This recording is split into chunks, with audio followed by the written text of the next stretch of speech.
দেখেন কি পরিমাণ ঝড়, মনে হচ্ছে ধুলোতে ভরে গেছে, কিন্তু না, এটা হচ্ছে ঝড়। প্রচন্ড পরিমাণ বাতাস হচ্ছে, ভীষণ ভীষণ মেঘ আকাশে, প্রচুর বৃষ্টিপাত হবে। এটা হচ্ছে রাজশাহীর পরিস্থিতি। দেখেন ধুলোয় অন্ধকার হয়ে গেছে।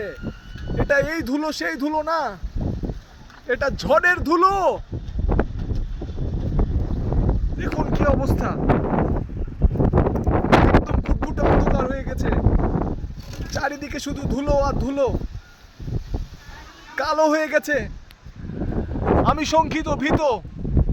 এমন জোরে জোরে বাতাস হচ্ছে, মনে হচ্ছে আমি নিজেই উড়ে যাব। আমার তো ভীষণ পরিমাণ ভয় করছে, এ ভয়ের মধ্যে ভিডিও করছি।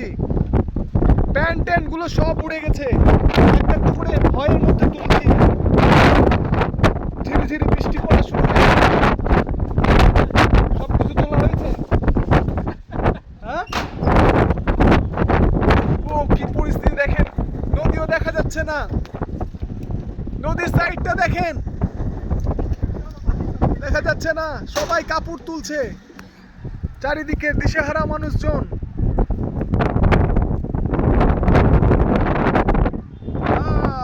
কি এক অবস্থা।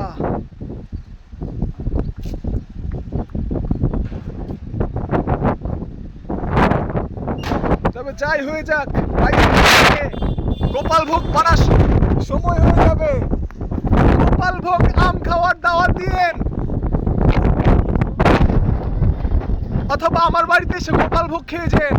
গোপালভোগ তরতাজা পাকা মিষ্টি হওয়ার জন্যই এই রকম লেভেলের ঝড় বৃষ্টি হচ্ছে।